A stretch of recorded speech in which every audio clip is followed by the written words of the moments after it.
जल्दी आ रही है, बोल बेटा। मैं ये कह रही थी मैं शिवपुरी आऊंगी। काय के लिए? क्यों, मैं अपना कुछ लूंगी नहीं? हैं? मैं अपना कुछ लूंगी नहीं? अब क्या बचा है बेटा तेरा? मैं लेके क्या गई हूँ पापा जी? पूरी मेटाडोर भर के तो ले गई हो बेटा, और क्या ले जाएगी? मेटाडोर में कपड़े थे मेरा सामान था, बाकी और क्या ले गई हूँ? और क्या ले जाना है तो ये तो बता दे। मेरे प्लॉट के पैसे हैं, वो मेरे पति की प्रॉपर्टी, और मेरा गोल्ड है शादी का। हाँ, वो चाहिए। तो वो तेरा गोल्ड शादी का तो तेरा नहीं है बेटा वो। मेरा नहीं है ना। मथुरा वाला घर मैं लूंगी और जो आपके पैसे लगेंगे वो मैं आपको दे दूंगी। मथुरा वाला घर मैं लूंगी, जो आपके पैसे उसमें होंगे वो मैं आपको दे दूंगी। ये कोई बात थोड़ी होती है। क्यों? क्यों? क्यों? कैसे कैसे लेकर आऊंगा? तू कह रही है मैं लूंगी, मैं कह रहा हूँ मैं लूंगा। तो आपने पहले बोली थी ना कि तू ले लियो, फिर एकदम से आपको एकदम क्या हो गया कि नहीं वो तो मैं लूंगा? एकदम से क्या हुआ था आपको?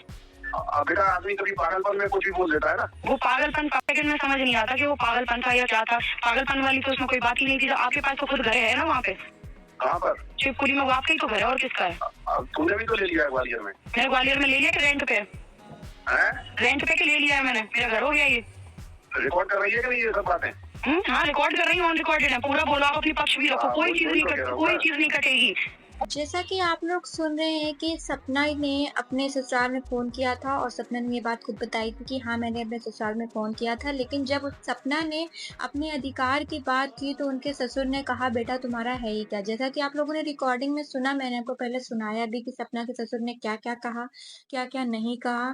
तो इसमें मैं कहना चाहूँगी कि सपना के जो ससुर हैं ये बहुत गलत कर रहे हैं, क्योंकि सपना के ससुर को लग रहा है कि अब तो मेरा बेटा रहा नहीं, तो अब मुझे बहू का क्या काम? और इसमें काफ़ी लोग नेगेटिव कमेंट्स भी कर रहे हैं कि बेटे के जाने के बाद, पति के जाने के बाद बहू ने अपने रंग दिखा दिए, बुढ़ापे में सास-ससुर के सेवा नहीं करना चाहती है, इस वज़ह से मायके चली गई है। तो मैं उन्हें ये बताना चाहती हूँ कि आप मौजूदा स्थिति देखिए जाके उनकी, जाइए अपने शिवपुरी और देखिए जाके कि आखिर हो क्या रहा है। क्योंकि कोई लड़की अगर अपना ससुराल छोड़ती है तो कोई खुशी में नहीं छोड़ती है, उसके लिए उसको कोई तकलीफ़ होती है तभी वो छोड़ती है। इतने दिनों से सपना सह रही है, तो क्यों सह रही है? क्योंकि उसकी मजबूरी रही है, इस वज़ह से वो सह रही है। बहुत ही ज़्यादा सहनशील रही है, इस वज़ह से वो सहती आ रही है। लेकिन अब जब तकलीफ़ हद से ज़्यादा हो गई तो आखिर कौन लड़की है जो अपना घर छोड़ कर के किराए के घर में रहेगी? सपना रेंट पे रह रही है ग्वालियर में, और उन्होंने जब ये कहा तो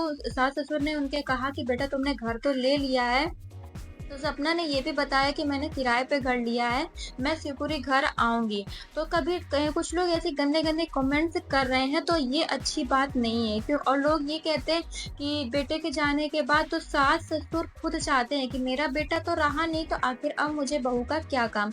इस वजह से वो ऐसा कर रहे हैं। और आप लोगों को तो पता ही है कि सपना ने ये भी बात बताई थी कि मेरी सास जो है, मेरी सास को पोतियाँ बिल्कुल ही पसंद नहीं है। मेरी बेटियाँ उन्हें बिल्कुल पसंद नहीं, क्योंकि उन्हें पोता चाहिए था और मैं लड़का दे नहीं पाई, क्योंकि सब भगवान की देन है, इस वजह से मुझे लड़का नहीं हो पाया। इस वजह से उनके सास-ससुर सपना को बहुत ही ज़्यादा परेशान भी कर रहे थे। सपना ने ये बात पूरी कॉल रिकॉर्डिंग अपने ब्लॉग में अपलोड की हुई है।